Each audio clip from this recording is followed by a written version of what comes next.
I offer the high ticket straight away. Now what I do is that I flip the value ladder thingy. So you went from 20,000 to Yes. 200,000. Yes. Do you judge people by their appearance too? If I'm getting canceled, I'm not getting canceled alone. No, I'm going to share what I'm saying. The membership started dying and I feel regretful that I let it go. Do you know how much do I pay to my closer? Much? 0. She's not a closer. She is a gatekeeper.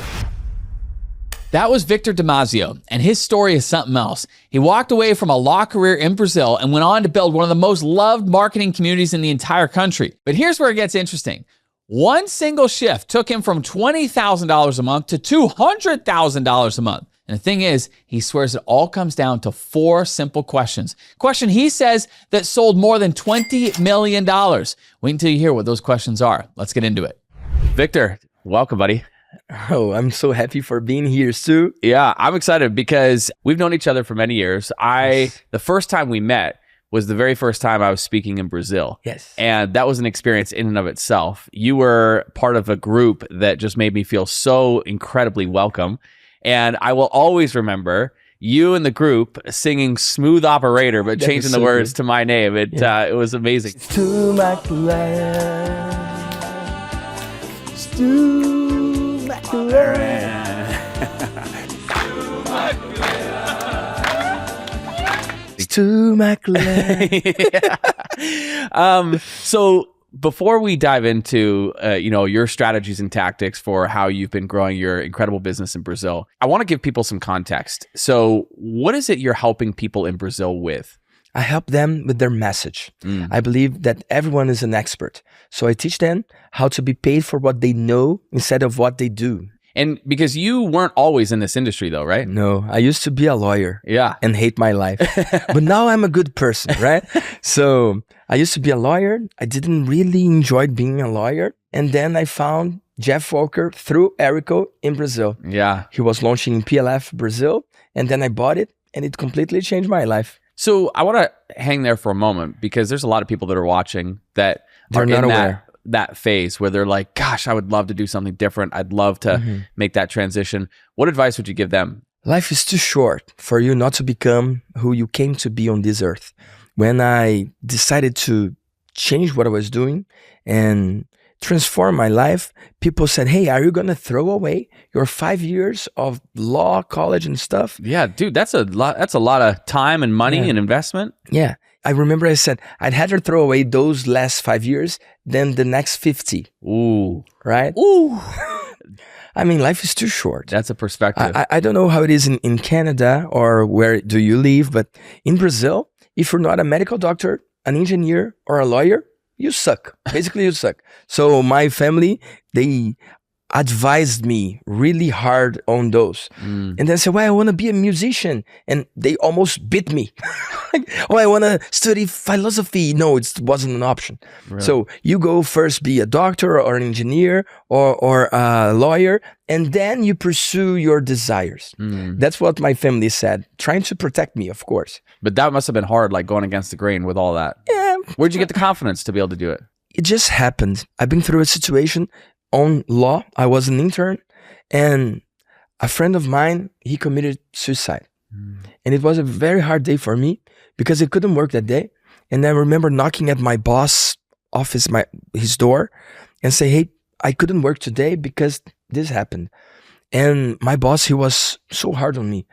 He said, you come here if your father commits suicide, if your mother, if your brother, you're friends. I couldn't care less. Wow. Life goes on. Now I understand that he was trying to incentivize me to go on. Maybe it was his crazy way of doing that. So I don't blame him. Actually, I admire him. But at that moment, the way I felt is if it is what it takes to win on that game, I don't have what it takes. So it's not that I got motivated to look for something else. I just realized that I couldn't win on that environment. Or you didn't want to win in that environment. Yeah, the feeling is I don't have what it takes. If it is what it takes, I don't have what it takes. So this game, I cannot win. So let's find another game. Yeah. Right? Fair enough. So I started selling stuff. I met a guy that was earning a decent amount of money. And then I went there and tried to guess. It was a MLM opportunity thing. I joined the thing. I failed. And I tried to invite my friends, never worked. And then I decided to find something online. Because if I cannot sell to the people I know, maybe I can sell for those who I don't. And then I found a book, Mike Dillard's book. And then it taught me a lot about marketing and stuff. And then I started subscribing to people's lists to kind of reverse engineer what they're doing. And then suddenly a friend of mine said, hey, Victor, there's a guy in Brazil doing this kind of marketing you talk about, where people subscribe, get some info for free, and then he makes an offer. I said, he really in Brazil? I said, yeah, really. And it was about how to buy property for lower priced on auctions. I didn't have money to buy properties, but I wasn't definitely interested on auctions, on this kind of stuff, but I was interested on how he was selling. And you know who was the guy? Who's that? Hugo. Oh, wow. Erico's brother. Wow. They were selling pro auctions, something like this, teaching auctions. And I remember I shoot a message, hey, how do you do your marketing? Where did you learn from? What is this? And then said, well, it's my brother, but he doesn't teach it. A couple of months later, he sent a message, hey, I'm going to teach what I do behind the scenes. And that's how everything happened for me. I joined the program. I wasn't an expert in anything. And then I partnered up with my guitar teacher. And then we created the first guitar course in Brazil back in 2012. Wow. 2012, yeah. Wow. So I think this is important because the path wasn't clear. Yeah. But definitely. it was you experimenting, trying a bit of stuff, being curious, asking questions, trying to connect with the right people, extract the information. And then eventually the path becomes more and more clear. Yeah. I didn't have a clear path. I didn't have a clear outcome. Here's the thing. Some people, they freeze because they don't know where they're going. But it's important to know where you're going, but I didn't know. Yeah. So maybe more important than knowing what you want is definitely knowing what you don't want. Oh, that is powerful. Fast forward to today. It's a totally different story. Dude, you have built an absolutely incredible business in Brazil. Yes. You are impacting so many people. And I want to talk about specifically what you've done to be able to get to this point. Because when I look now, that contrast of where you were and the, humble beginnings and, your first guitar course, all the way to now where you have this incredible business, you're helping people be able to get their message out and sell online and so forth. And specifically, you've specialized in helping people with high ticket items. Yes. So I want to go to that point where you first started selling high ticket items yourself. What was that first offer? Do you remember? Quick thing before we go further. Victor shares so much in this one that I didn't want you missing any of it. So I put every system he covers into a free resource kit for you, and it's all set up step by step. It's right there in the description. All right, back to Victor. I created the guitar course, and it worked. And people start asking me, hey, how's this? And then I became an affiliate. Okay. So instead of creating my own program, I would sell Jeff PLF Brazil version. So when people were asking how you were marketing that, you're like, look, I'm not the marketing guy, but this is the marketing guy, and you would recommend them. Yes, I did this course and it was great. Yeah. So you want to buy? So I remember back, it was 4,000 reais and he would pay me 1,000 reais. So 25% was a nice commission. And I started just offering my people. So the first cohort, there was 8 people that I invited. Yeah. And then the next one, 30. And then suddenly I had 134 people in one cohort. Wow. And I was being paid for that. And I end up recommending this for more than 400 people. Wow. Actually, I guess more than 500 people. So a lot of people, hundreds of people. And how did I do that? I offered a bonus. I offered one-on-one consultations with those. Yep. I wasn't the expert, but I was a couple of steps further. Yeah. Right? So that I could help them out. And I offered a community. Yeah. So that's how I started. Well, ever since I've known you, the thing that you have been most known for is the way you care for people. Yes. And you really pour a lot of energy into that intimate experience, that personalized experience. And that's the thing that's really separated you. I mean, it's why you've become, one of the top affiliates for Erico. It's why you've built this reputation of, people want to buy through you because you take care of them. Yes. And so where did that ultimately lead to you making the transition to selling your own things? Yeah, here's the thing. So I started doing that, and then I really started taking care of that group. Yeah. I saw people buying through other people's links, and getting lots of bonus, like several content and different courses. They didn't need different courses. They just need follow the thing. Yeah. So I put my effort on making people do this stuff. So instead of giving them more stuff, I would just put them together and hang out together so that they could ask questions and thrive together. Yeah. And I invited them to do some one-on-one consultations so that I could help them out if they were like sometimes frozen or lost. Yeah. Right. So I started doing that and I wasn't good. But after 10, I became a bit better. After 100, I was pretty decent. After 200 of those, 300 of those, I really got good. Yeah. So whatever you want to do, if you just keep on doing the stuff for long enough, you end up being good. Yeah.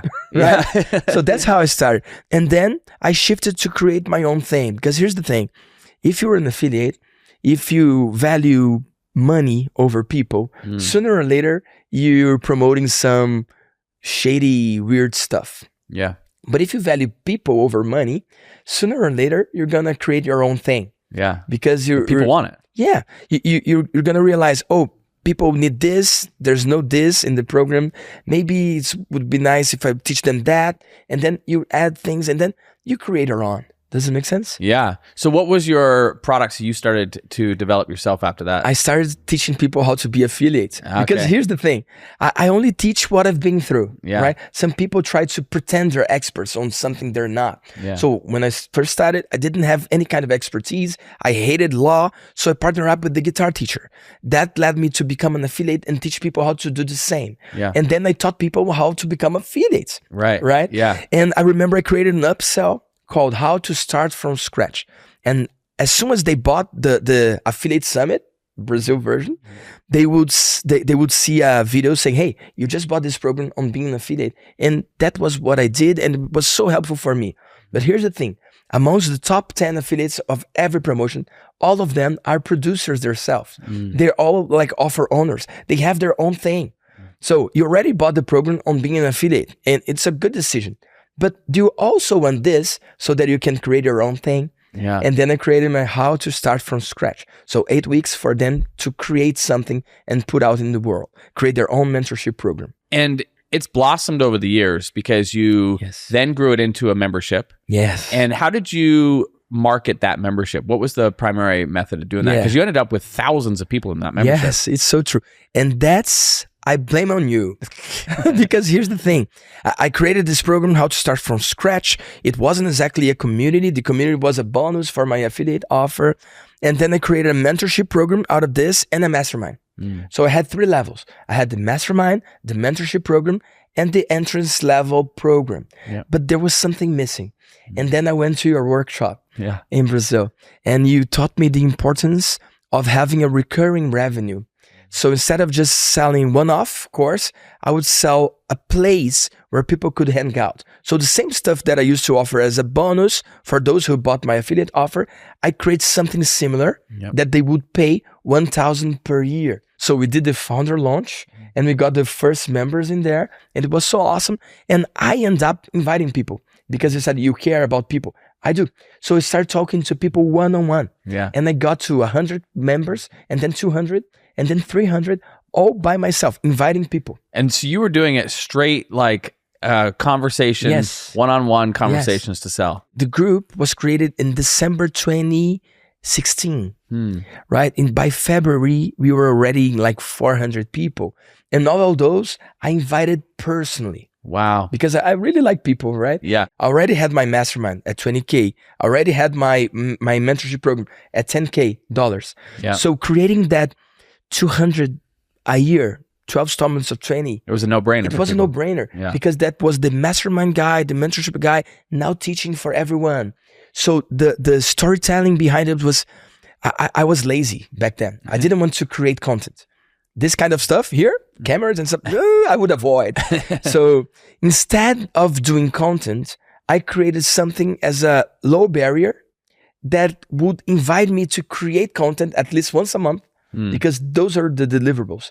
Once a month, I would do a class. It wasn't live back then. So I'd have to come up with something for them. Once a month, I would do a challenge, like call your last 10 clients. And once a month, I would recommend a book. Back at the time, I was reading a lot, so that would make sense. And I saw you were doing a book club, right? Yeah. Really awesome. Yeah. So that's kind of what I did back then. And it plummets. It worked really, really well. And after that, this is interesting. ManyChat appeared, which is an automation software. And I had already hundreds of conversations. So I put that into an automation. So you grew from hundreds to thousands. And my guess is that you couldn't have one-on-one conversations to get to that point. Not anymore. Anymore. So then is that the mechanism that helped you grow that so quickly? Was the ManyChat automation? Definitely. People fancy about automations, but you need to automatize something that's working, right? Yeah. So I had to work on the real conversations so that I could automatize them.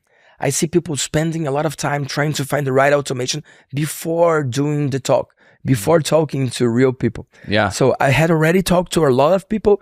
So I just created automation that does the same. Okay, so walk us through that. Somebody finds you on Instagram. What happens? Back then, I would say, hey, I just created this community. It's very affordable.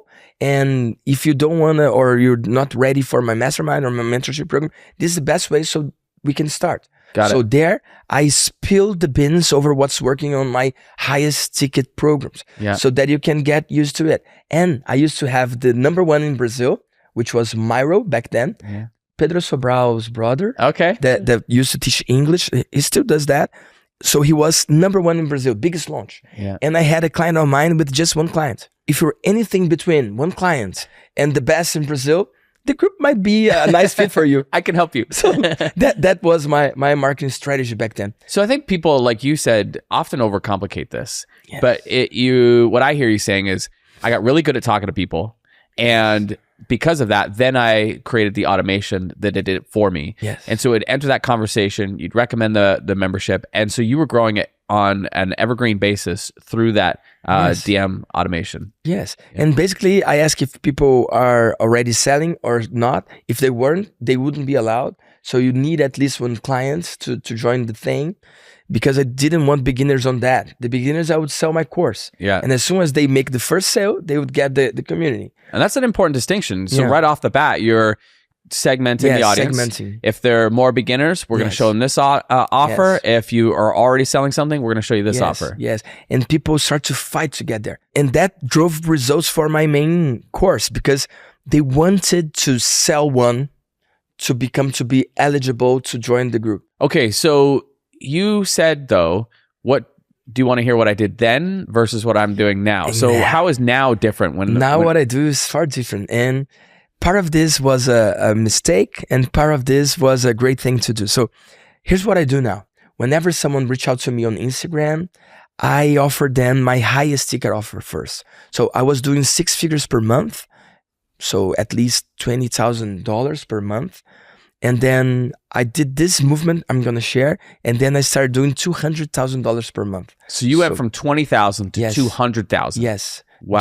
Dollars. Wow. So in Brazil, it sounds even more impressive, because it's from 100K Brazilian to 1 million Brazilian, right? Yeah. Because 5 times more.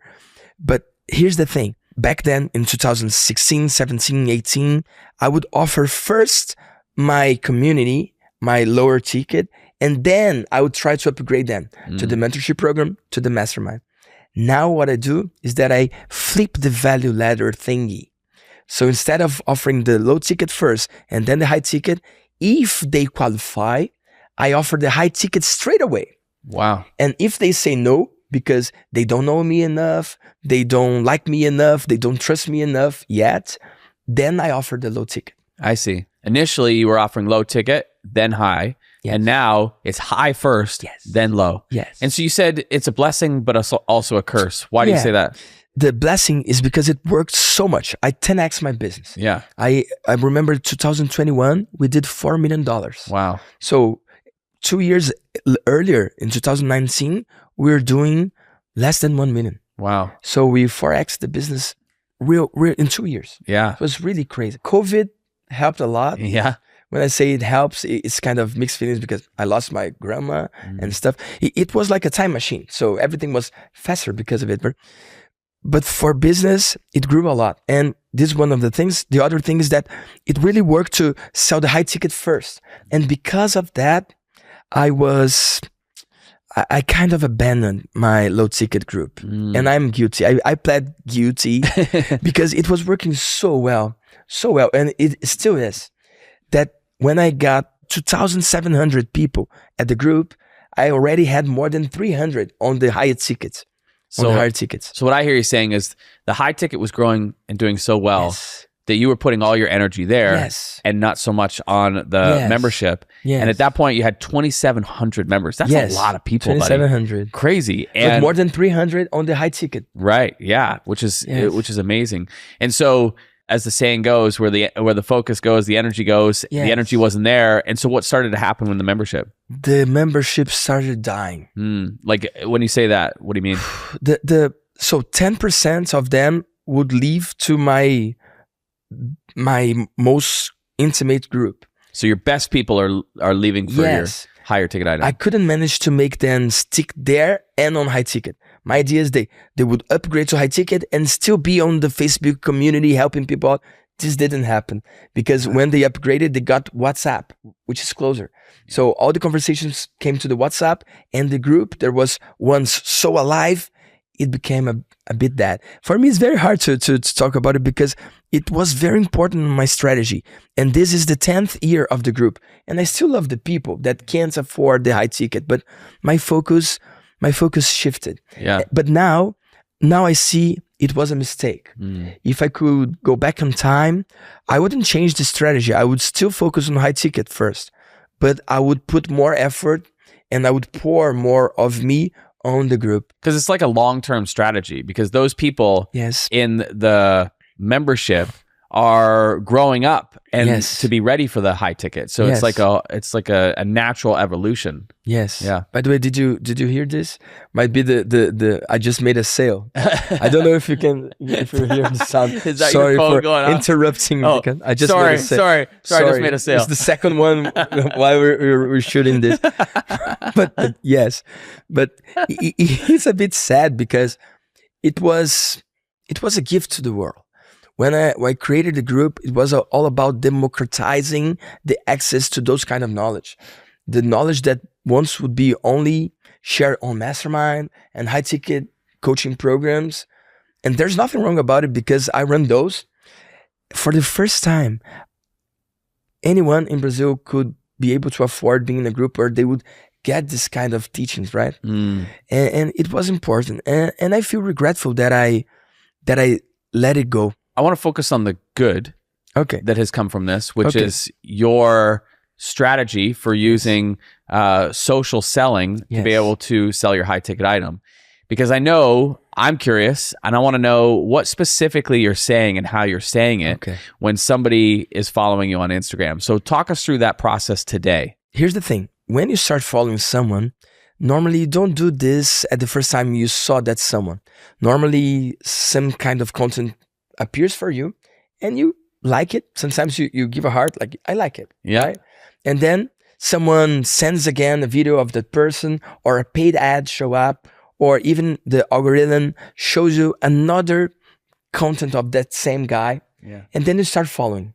Yeah. On that moment you start following, this is a magic moment. It's the moment where you're closer to that person, right?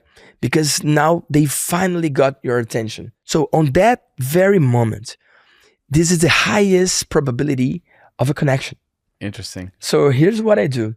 I grab my phone, which is just over there, and then I reach out to them, right? But not in a cold way. I send them an audio message. So you're sending new followers a personal audio message? Yes. Wow. Yes. And here's gonna come something that people might cancel me, but it's true. In Brazil, I have more than 600,000 followers. Right. In US, I now, as I'm recording this, I have a bit more than 200, not 200,000, 200 followers. So, by the way, if you should follow me on Instagram, that would be nice. So my handle is Victor Damasio, VictorDamasio. Follow me there. And I might say welcome to you, maybe. Here's the thing. In Brazil, I have too many people following me. In English, it's far easier because I'm just starting out. But in Brazil, I have more than 600,000. Do I send an audio message to all of them? No. I kind of judge people by their appearance. Can I say that? Well, if you weren't canceled before, you might now. Okay. Because here's the thing. What do you mean by that? Everyone judge people by their appearance, right? I just say it out loud. Do you judge people by their appearance too? If I'm getting canceled, I'm not getting canceled alone. No, I'm going to share what I'm saying. So take a look at Selma. Okay. She has 6 posts. Yeah. There's no link in bio. She's not doing stories. The profile is not verified. Right. There are no chances I'm selling to her. So you're looking at her profile and you're gauging, okay. It's not a professional profile. Is she going to be a fit? She's not a fit. When I say appearance, might sound terrible, but here's the thing. She doesn't look like my client. My clients, they look like the same. And like birds of the same breed. I don't know how to say that. Birds of the same feather? Yeah, flock together? Yeah. Yeah. She's not. I'm sorry, she's not. And then I look for verified profiles. Right. If they're verified, and I would just pay to be verified, right? So if they don't pay, it means they don't care. Right? Interesting. So right off the bat, you're almost like doing a visual scan Yes. to see who are the most highly qualified people. Yes. And then once you find them, those are the people that you're sending a personalized message to. I'll do right in front of you. Take a look at that guy here. He looks more like my client. Yeah. Why? Because he has 28,000 followers, verified profile. There's a link in bio. Yeah. He has a YouTube, and he's got a lot. He wants to do something with his profile. He's consistent with his content. Yes, more than 1,500 posts. So the guy, he's trying. I don't know if he's thriving or not, but he's definitely trying. That other girl, she's not even trying. Right. Right? So this guy, I shoot him a message. It's gonna be in Portuguese though, but I will translate, okay? E aí, Roberto, tudo bom? Eu vi que você começou a me seguir aqui. É só pelo conteúdo ou você quer ajuda para escalar online? So here's what I said. Hey, Roberto, welcome. I just saw you start following me here. Are you here for the content or you want to help scaling your online business? Interesting. Right? So when you find somebody who is qualified, Yes. you're sending them a personalized message and Yes. you're saying, hey, are you here for the content or are you wanting to grow your business? Yes. Yeah. And by the way, I didn't invent that. I learned this through Taki Moore and Dan Martel. So I didn't invent that, but I put the special sauce of the audio message. Right. Right. Still, take a look. There was an automation first. So whoever follows me, they get the automation. Yeah. But some of them who look more qualified, and yes, it's appearance based, not their appearance, their profile appearance. Yeah. I reach out to them. And when I do that, 2 things happen. Some of them say, Victor, your AI is amazing. And then say, dude, it's not AI, it's just me. And the other thing that happens is that people feel welcomed. Yeah. Isn't that interesting though, that today we're fighting that battle of Crazy. is this AI or is this Is it really Victor? you? Yeah. I actually had a similar experience where I sent a personal message and she said, is this a bot? And I had to like take a picture. I'm like, no, this is like, like. Are you still a bot? Because bots can take pictures. That's true. I maybe I need to do like, I don't know, but yeah, it is a battle. But I can imagine that this personalized touch has a huge impact. It does. Because as you said, that first follow, that's a magical moment. And now you're amplifying it in this way. It's so strong. So try to guess last time you followed a person you admire. And as soon as you follow them, they reach out to you and just say, hi, are you here for the content or you want to help on this XYZ? So that's the first step in that conversation. Yeah, I just love this too. And people, they don't believe. It's so simple that they can't believe. But if you have like a store, if you have like a physical store where you get there and buy clothes and stuff, when you get in, people say, welcome, do you need some help? Yeah. If you don't this, you're losing money, right? So Instagram, it's my store. Yeah, no, that's fair. Okay, so then they come back and they say, yeah, I'd like some help. Where does the conversation go from there? I just ask how they're doing. So do you already sell? What is your gross revenue? I just ask straight away. And depending on how much they're making, I point them my programs. Okay. Right. So you're going to direct them to the offer that's most relevant for them where they're at in their journey. Yes, exactly. Yeah. So if they're doing more than 1 mil, Brazilian, I send them to the mastermind. If they're doing less than 1 mil, I send them mentorship first. And if they say they can't afford, and then I invite to the membership. So from there, you're just sending people directly to those offers? Yes. And so the sales that came in during this conversation. Those probably, I don't know if my team driving sales or the funnel going well or the webinar, or I have, this is something very, very interesting too. People, they don't understand the importance of sales process. Talk to me about that. So for each product I have different sales process. So there are some people who have like a product they launch twice a year, 4 times a year, and that's it. But for those programs that they won't launch 4 times a year or 2 times a year, they could plug several other sales process. So for instance, they could have like a welcome follower funnel. They could have like a VSL. They could have like a strategy call to sell on the phone. They could even send letters to like direct mail. I've done that. So there are several different ways of selling the same stuff you have. Right. So I have different sales process plugged into every product I have.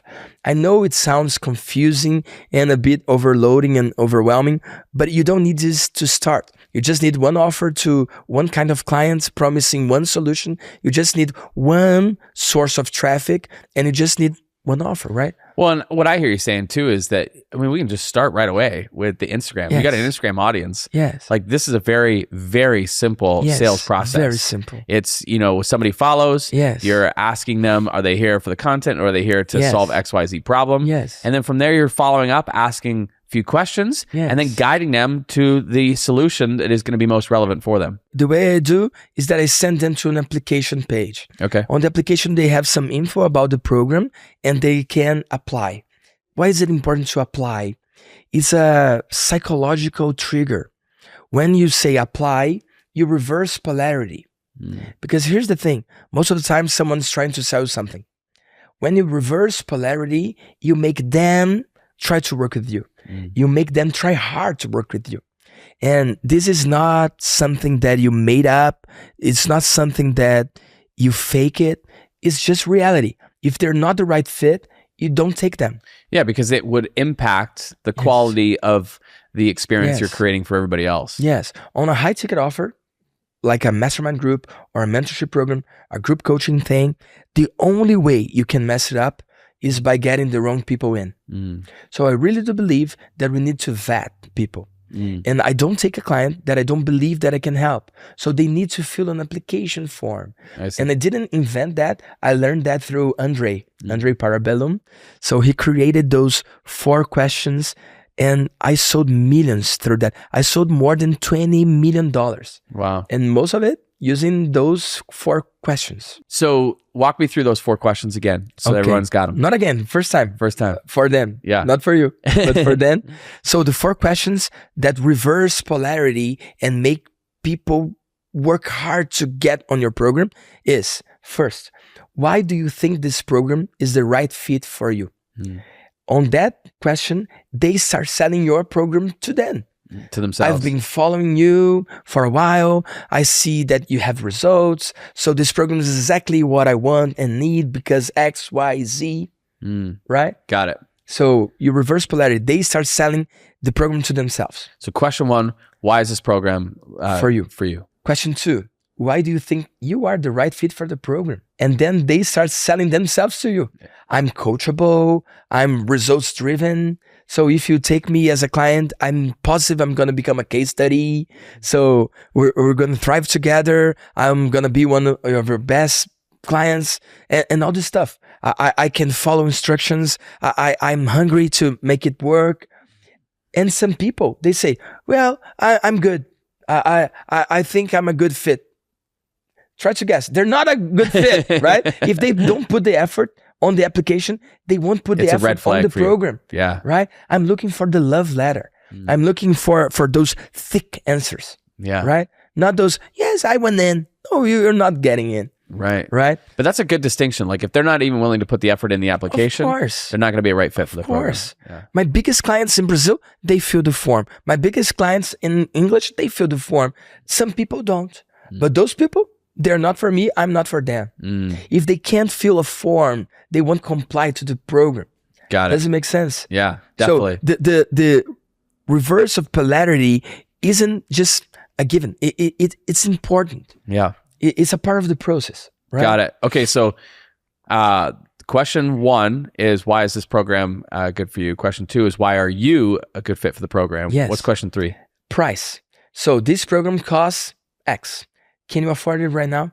So can you make this investment? So I show the price up front. Right. And here the marketers go like, oh, I don't know if it's the best way or not. Here's the thing. If you have volume, this is the best fit. So some people do those strategic sessions. They spend like 1 hour on the phone with the person. They hide the price and then they show the opportunity. And after 40 minutes, 50 minutes, 1 hour, the client really wants to buy, but they can't afford. Yeah. And then you feel bad. I just wasted 1 hour of my life and their life and they can't afford. But it's not on them. The blame is on you because you hid the price. Right.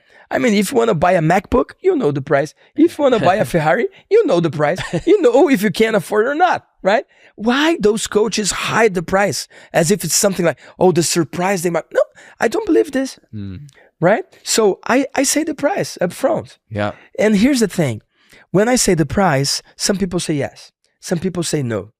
Those people that say no, I can still invite them to a strategic call. And some of them might convert. So when I ask the price first, is a way to segregate, is a way to separate, is a way to understand those who are eager to pay right now. Because there are clients that are ready to pay now. And there are some clients that are ready to pay later. Those, I keep on nurturing them with more content, with podcasts like this, with my value that I deliver every day, right? But some people, they can pay now and they say yes to the price. They are ready to buy. So you're just upfront, you're asking them, can they afford it? Yes. Yep. And some people say yes, some people say no. So that's question 3. So now, final Fourth question. and last question. If I take you in the program, what must have happened by the end so that you think it was worth it?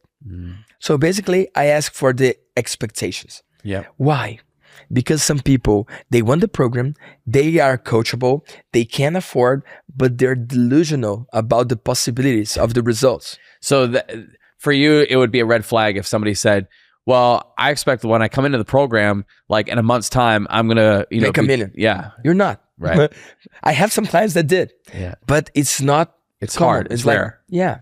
Yeah. So it's outside the curve, right? So what I do is that I lower their expectations. No matter their expectations, I lower them. And how do you do that?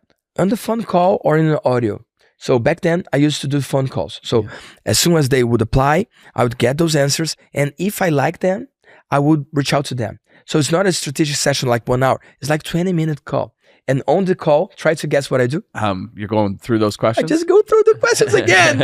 And it works like crazy. I say, hey, you don't even need to answer exactly as you did. I read the answers, but I just want to feel your energy. Yeah. And then I talk to people. And people say, oh, I don't want to talk to people. Dude, the guy is entering your program. He's going to be with you for 6 months or 1 year or sometimes more. You have clients that stay for years, right? Yeah. I have clients for more than 10 years. Yeah. But if I'm not eager to talk like 20 minutes to see if they're the right fit, maybe I'm not on the right business, right? Yeah. So I would call them and on the 20 minutes, I would just go through the questions again to feel their vibe and to see if it's a fit or not. I'm going to play devil's advocate. Please. Because my guess is there's probably people watching saying, Victor, this sounds great. It works for you. But God, it's a lot of work, man. Like you're sending personalized voice messages. You're talking to people. Can I just like push some buttons and do some internet marketing and be able to welcome people? What would be your response to that? Yes, you can. It's just not going to work that well. Here's the thing. People believe in the automatic thing about the internet and stuff, but we are people after all, right? If you think you can automate it all, when AI is coming, it's going to take you first, right? So I really do believe that if we have something that the bots don't, is this personal touch.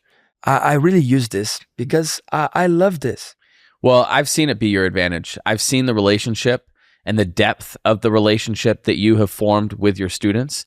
And it's unlike anything that I've ever seen because you have this ability to immediately make that connection. They feel closer to you. They feel the fact that you care about them. Yes. And so when you recommend different products or you suggest that they go and purchase this, they don't question it. They're making and doing those things because they have trust in you. You've just done a beautiful job of building trust with your people in your community. And I think that a large part of that, you see the through line with the way that you market. Right from the get-go, you're trying to personalize, you're trying to ensure that it's a right fit, and you're okay saying, this isn't a fit for you, or you're not a fit for us yet. Yes. But when this happens, come talk. And instead of trying to just make the sale and force the sale, you're caring for people all the way through the whole process. Yes. And then that shows up in the end when they do buy and buy again and again and again from you. Yes, and this is so important too, because some people put a lot of effort on breaking objections and try to convince people to buy. As soon as they show any kind of resistance, any kind, I downsell them. So instead of, I know how people do in the phone. So when I say go to the phone, it's a selection call. It's not a sales call. So if you hate being on the phone, it's because you were taught in a different way. This thing is just you filtering. See if you like them or not. And if you do, you allow them in. It's not a sales conversation at all. And if it starts being like a sales call, you just step back and just remember, I'm just selecting, I'm just vetting, I'm just allowing them in or not. In Brazil, this grew a lot. And then I trained my team to do that. Do you know how much do I pay to my closer? How much? 0. She's not a closer. She is a gatekeeper. Interesting. Right? Yeah. So she's paid to check the people and say if they're allowed in or not, right? She's not a closer. Try to grasp this. Closing what? I mean, she's taking care of the group and taking care of me and of the clients. So if her responsibility is to say yes or no, yes to the right client, no to the wrong fit, if she's incentivized by being paid when she say yes, wouldn't she maybe say yes to someone that should be a no? Right. So she's no closer. She just takes care of the program, right? Do I have closers? Yes, for the other lower ticket programs. And those who say no, we downsell them. And then we have closers that sell and get paid. But for those people that say yes, we just allow them in. There's no reason for paying commissions for that because it's not a sales call. Right. It's just different. I want to wrap by talking about that whole process is driven by you creating content, welcoming followers, and then the whole process takes over. Yes. I want to talk a little bit about your strategy for the front end content to grow the audience and to bring those people into your world. What are you doing on that front? So if you see in English, I'm just starting out. So it's very different than what's going on in Brazil, in Portuguese. Yeah. So in Brazil, here's what I do. I don't like the idea of facing the camera and recording. I don't. It's not your thing. No. Maybe one day I will unlock it, right? Yeah. And I think it's going to be good. But for now, I really enjoy and love being with real people. So here's what I do. I get people in front of me. I have real conversations and I'm recording. So I have my podcast once a week and we are on the episode 270 something.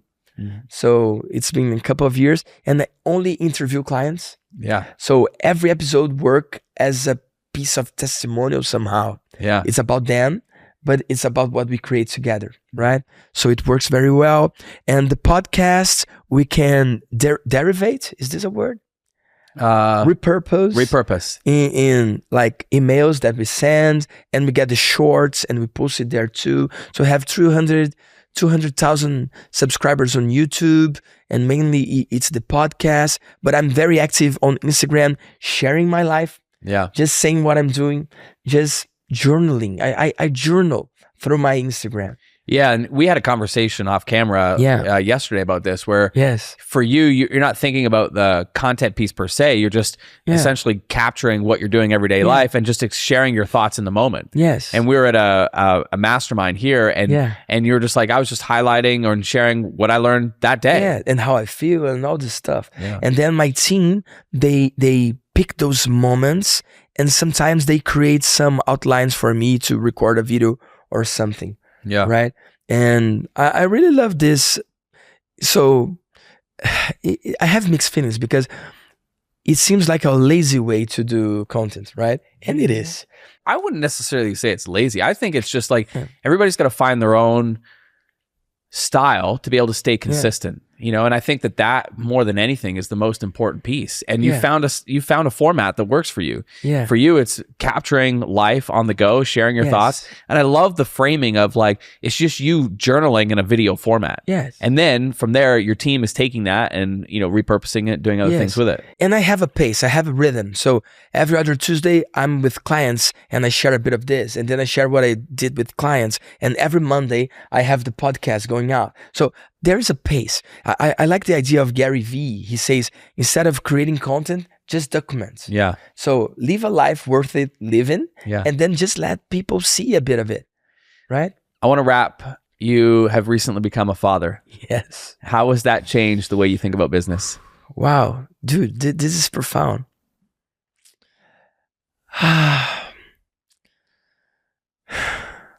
So I love spending time with my clients, but I love it more spending time with my wife and baby. And I cut by half the hours I spend delivering my program. Wow. So in Brazil, I have my group for people doing more than 1 million, and I have 0 to 500 and 500 to 1 mil. And I would meet those groups. One group would be every other Tuesday. So Tuesday yes, Tuesday no. And the other group will be the opposite. Tuesday no, Tuesday yes. So every Tuesday, I would be with them, right? When Isabella was born 2 years ago, and she just turned 2, like a couple of weeks ago, I decided to cut in half. So I still have the 2 different groups on WhatsApp, but they both get the same link. So now I work Tuesday yes, Tuesday no, every other Tuesday. And the other Tuesdays, I just don't. So it was one thing, one movement that was very, very important. Here's the thing. People think that the client's always right. They're not. Actually, for creating a mastermind, for creating a group coaching, you need to have your interests in consideration. It should be good for the client, but it must be better for you. So if you create a model that fits your needs and it's shaped by what you believe, you can take it throughout time. So I'm on the 12th year of my program. I never took a break. I never had to stop for a while. I never had to revamp or change the names or close the gates. It was always open for those 12 years. For some people, working during their honeymoon would be a failure, right? Did you work during your honeymoon? I did not. All right. How many days did you took? I think we took 7. Okay. And you didn't work? No, I was in... I worked during my honeymoon. So we took 30 days. 30 days? 15 in Philippines, 15 in Thailand. Dang, dude. But on those 30 days, on the Tuesdays, I had my coaching calls. Yeah. So that's what I'm trying to say. If you create a model that you can have your clients, but still do your life, this is a life worth it living. I visited more than 50 countries, but I never took a vacation on those 12 years. Does it make sense? Yeah. So I created a life that I can enjoy, and I can be on vacation mode and work mode at the same day somehow. Does it make sense? Yeah. And Isabella changed it all because now I'm valuing more my time. I'm here in the US. I can't wait to go back home. I enjoyed the experience here. I came here, but normally I would take some more extra days before and after and stuff. From here, I'm going straight to the airport. Yeah. Because I want to go back to see my babies, my baby and my baby. Right? Beautiful, man. As we wrap up, any final thoughts for people in terms of marketing in today's world? just be true to yourself. Just do what you do believe. In this world, there's so much demand that you can be yourself and just yourself. Yourself is good enough. You don't need to pretend to be something different. You don't need to turn into something different. You can be as much as you want. And being you, you're going to attract people who are look-alike. And you don't need to be number one on your craft to mentor people. You just need to be a couple steps ahead. So I really do believe that everyone should pay to learn with those who are doing best, who are doing better than you are. But at the same time, you should also charge to help people that didn't get to where you are. And if the whole humanity would do this, we would uplift the humanity. Beautifully right? said. Everyone can be a mentor. That's what I really do believe. Well, dude, this has been amazing. You've got your Instagram in Portuguese, because that's where you serve your Brazilian audience. Yes. You just started your English one. Yes. And so we want to recommend for the English speaking audience to go and check you out. And so where do they go to find that? Okay. My handler is Victor Damasio. VictorDamasio. And if you follow me, send me the word stew, S-T-U, so that I know that you came from here. Listen, I don't know how long this episode was, but after they spend like 30 minutes, 40 minutes, I don't know, with me, I'd gladly talk to them. So here's the thing. Some people, they don't understand how profound it is, the screen time. They spend 40 minutes on that conversation. So if they want to just stay on that conversation for longer, I would be eager to just reply back. Yeah. It's awesome, dude. Thank you so much, man. So that was Victor Damasio. And if he just shifted the way you see your offers and the people who tell you not yet, then go ahead and hit subscribe, because we do this every single week. And here's the thing. I really want you to run with what he shared, not just file it away. So I took it all and built you a free resource kit. Just scan the QR code on the screen or grab the link in the description. Now, next week, you get to meet Lou Clark. She's a bookkeeper who went from bankruptcy all the way to a 7-figure net worth using something she calls the piggy bank plan. And get this, she sold over $4 million through Instagram DMs. Wait till you see how she does it. We'll see you soon.